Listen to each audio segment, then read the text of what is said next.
Всем привет и добро пожаловать на мой канал!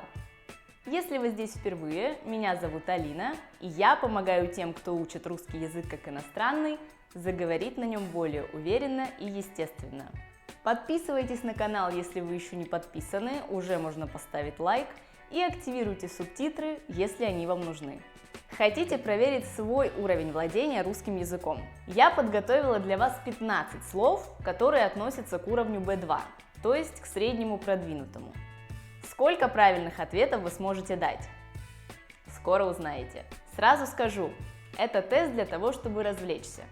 Конечно, не надо буквально воспринимать, что если вы на все ответили правильно, то ваш уровень русского B2. И наоборот, не факт, что он ниже, если вы ответили не на все. Уровень языка невозможно определить с помощью 15 слов. Это гораздо более сложный процесс. Это был кликбейт. Но как минимум вы сможете проверить себя и пополнить свой словарный запас. На экране вы увидите картинку. Я буду давать слову определение или описание, а ваша задача догадаться, какое слово этому соответствует. С каждым словом я буду давать пример, чтобы вам было понятно, в каком контексте его можно использовать. И ставьте себе там плюсики, чтобы в конце поделиться тем, сколько из них вы угадали. Подожди, что значит угадали? Знали, мы же не в казино играем. Сколько слов вы знали? Давайте начинать. Приложите два пальца к своей руке и нащупайте толчки, которые измеряются каким-то количеством раз в минуту. Нормальным значением этих толчков считается от 60 до 100. И эти толчки называются пульс. Например, на приеме в больнице доктор может вам сказать: давайте для начала проверим ваш пульс. Когда человек волнуется, у него учащается пульс. Есть еще выражение «до потери пульса». Например, работать до потери пульса или тренироваться до потери пульса, что значит до последних сил, когда вы уже ни физически, ни умственно не можете продолжать. Она всегда работает до потери пульса, до изнеможения, а потом жалуется, что сильно устает. Следующее слово. Откидной головной убор, который является частью одежды, например, худи или куртки, и при необходимости накидывается на голову. Обычно он защищает от ветра или от дождя, от плохой погоды, или добавляет образу стиля. И это капюшон. Обратите внимание на произношение. Капюшон. Букву «ю» фактически заменяет буква «и». Мама говорит ребенку: пойдешь на улицу, надень капюшон, там холодно. Классно, когда куртка с капюшоном, можно зонт с собой не носить. Дальше. Вы на концерте, и исполнитель кричит со сцены: «Я не вижу ваших рук!» И вы все «А-а-а!» и начинаете хлопать в ладоши. Как называются вот эти удары ладонями друг об друга? Аплодисменты. Аплодисменты могут быть не только на концерте, но на любом представлении. Как только он вышел на сцену, в зале раздались бурные аплодисменты. В конце спектакля всех артистов провожали нескончаемыми аплодисментами. А теперь переместимся в сказку или мир фэнтези и попробуем отгадать, как называется герой, у которого, как правило, есть палочка, которая творит чудеса. Или еще проще, как называют людей из всем известного Гарри Поттера, которые могут учиться в школе чародейства и Хогвартс. Они волшебники. Волшебник – мужской род, волшебница – женский род. Я специально не произнесла чародейство и волшебства Хогвартс, чтобы вам было не так просто догадаться. Но мы используем это слово не только по отношению к фильмам, но и в нашем реальном мире, когда хотим сделать комплимент человеку, который делает что-то очень хорошо, или быстро, или суперкачественно. Может быть что-то, что у других не совсем получается. И таким образом можно порадовать этого человека, сказав: «Ну ты волшебница, в жизни таких вкусных тортов не ел». И отсюда же прилагательное «волшебный» или наречие «волшебно», когда вам также что-то очень понравилось, и вы хотите таким образом выразить свои эмоции. Спектакль был просто волшебный. Теперь нам нужно найти ответ на вопрос в интернете. Как называется инструмент, вот это окошко, куда можно ввести запрос и получить миллион ответов? Они могут быть разными, от разных компаний. И подсказка – это не слово, а словосочетание. То есть в данном случае ответ состоит из двух слов. И это поисковая система. Или на сленге мы еще говорим поисковик. Достаточно ввести запрос в поисковую систему, и вы увидите кучу материалов, которые дадут ответы на ваши вопросы. Или сленговый вариант.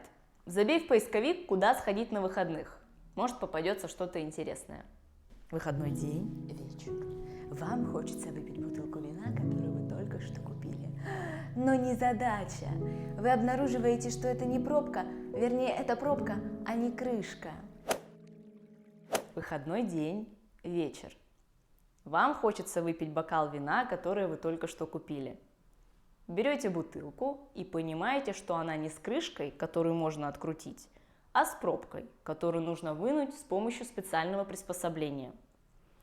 Как называется это приспособление? Оно может выглядеть по-разному, но иметь одно название. И это штопор. Штопор нужен для того, чтобы открывать бутылки. Ура, я купила штопор! Теперь не придется открывать бутылку пробкой внутрь. Когда вы приходите в магазин, то, наверное, в отличие от меня, берете этот предмет, чтобы складывать в него свои покупки и не таскать все в руках. Как называется этот предмет? Это тележка. Есть еще корзинка, та, которая без колесиков и которую надо носить в руках. Поэтому, если вы ответили корзинка, то вы были близки к истине. Но все же не до конца, потому что это два разных предмета. Частая ситуация. Возьми тележку. Да зачем? Мы же только за хлебом. Ну, хотя бы корзинку, мало ли еще полмагазина товаров наберем. Дальше у нас будет звук. Звук, который человек может издавать во время сна. Он мешает спать всем остальным, и, как правило, это говорит о некоторых проблемах со здоровьем. Послушайте этот звук и ответьте, как он называется. И это храп. Храп – это существительное, а глагол – храпеть. В доме были настолько тонкие стены, что был слышен храп из соседней квартиры. Теперь, знаете ли вы, как называется эта злаковая культура, которую добавляют во многие блюда или даже едят как самостоятельное блюдо? Например, она очень популярна на пляжах, где отдыхают у моря и с удовольствием покупают качан чего? Правильно, кукурузы. Это называется кукуруза. Интересно, популярна ли она у вас на пляжах так же, как у нас? Пишите внизу. Пример. Не забудь купить кукурузу для крабового салата. Это один из самых популярных салатов в России. Искусственный источник света, который может быть либо уличным, либо портативным. Его можно носить в руке, в кармане, на случай, если что-то понадобится подсветить, или на голове. И этот предмет называется фонарь. Когда в доме выбило свет, мне понадобился фонарь, чтобы дойти до щитка и включить его. Щиток – это вот эта штука. Недавно в парке прошла реконструкция, благодаря которой там появилось большое количество фонарей. Знаете ли вы, как называется вот эта часть фотоаппарата или камеры? Не буду описывать ее словами, потому что описание очень техническое и сложное, но вы наверняка и так поняли, что речь идет об объективе. Об объективе. Ты не представляешь, что может твориться за объективом камеры в момент съемки. Объективы бывают совершенно разные, и каждый служит для своей цели. А как называется то, что плетет паучок? Сплетение тонких нитей, которые он выделяет из клейкого сока. Это паутина. Паук сплел огромную паутину в углу дома. Человек, который получает доход от торговли, производства или оказания услуг, то есть ведет свое дело. Другими словами, бизнесмен. Так вот, каким синонимом можно заменить слово «бизнесмен»? Ответ – предприниматель. Пройдя долгий и нелегкий путь, он стал успешным предпринимателем. Предпоследнее слово. Резкая боль, которая появляется из-за сокращения мышц и может длиться от нескольких секунд до нескольких минут. Обычно она возникает в области икры, это вот эта часть ноги, или в области ступни, и называется судорогой. Ой, судорогой ногу свело, боль адская.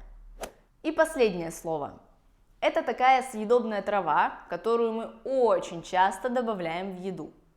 Много куда. В супы, в салаты, в мясо, в яичницу, куда угодно. Возможно, в месте, где вы живете, она не пользуется особой популярностью, поэтому вы можете не знать ее название. Но если вы окажетесь в России или вам доведется попробовать какое-нибудь русское блюдо, то с высокой долей вероятностью она там будет. И название этой травы – укроп. На огороде моей бабушки растет много укропа, и мы всегда срываем свежую веточку для того, чтобы добавить ее в блюдо. Веточку имеется в виду укропа. Итак, сколько правильных ответов у вас получилось дать? Обязательно пишите об этом в комментариях, мне очень интересно. Если не получилось ответить на все, ни в коем случае не расстраивайтесь, вы все равно большие молодцы. Особенно если досмотрели до этого момента и теперь знаете, что такое укроп, если до этого не знали. И еще много других полезных слов. Спасибо, что смотрели. Увидимся в следующем видео. Пока!